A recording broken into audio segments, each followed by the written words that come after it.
ইউরোপীয় union EU এর অন্য দেশগুলো যখন সীমান্তের দেয়াল তুলছে, তখন স্পেন হাঁটছে ভিন্ন পথে। যখন আশেপাশের দেশগুলো অভিবাসী বহিষ্কার নিয়ে আলোচনা করছে, তখন স্পেন অন্তর্ভুক্তির পথ বেছে নিয়েছে। গত ২৬ জানুয়ারি স্পেন সরকার প্রায় ৫ লাখ অনিয়মিত অভিবাসীকে বৈধ করার ঘোষণা দিয়েছে। এতে স্পষ্ট হলো, যাদের এতদিন অদৃশ্য বলা হতো তারাই স্পেনের উন্নয়নের বড় চলন শক্তি।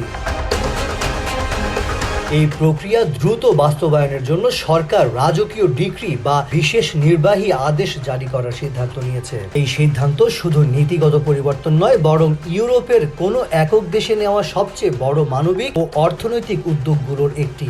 এর মাধ্যমে স্পেন নিজেকে অভিবাসী বান্ধব দেশ হিসেবে আরও স্পষ্টভাবে প্রতিষ্ঠিত করল।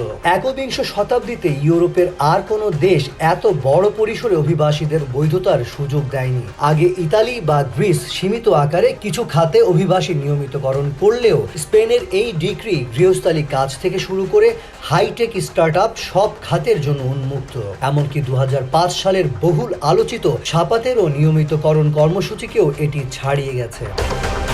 তাদের একটি বড় অংশ দীর্ঘদিন ধরে প্রয়োজনীয় কাগজপত্র না থাকায় কঠিন জীবন কাটাচ্ছিলেন। বিশেষজ্ঞদের মতে এই আইনের ফলে প্রায় ১৫ থেকে ২০ হাজার বাংলাদেশি সরাসরি উপকৃত হতে পারেন। পর্যটন, কৃষি ও খুচরা ব্যবসা খাতে কাজ করা এসব প্রবাসী এখন বৈধ শ্রম চুক্তিতে কাজ করতে পারবেন, সরকারি স্বাস্থ্যসেবা পাবেন এবং নির্বিঘ্নে দেশে পরিবারের কাছে যাতায়াত করতে পারবেন। এই উদ্যোগের মাধ্যমে প্রায় ৫ লাখ ছায়া শ্রমিক সুরক্ষিত নাগরিক জীবনে প্রবেশ করবেন।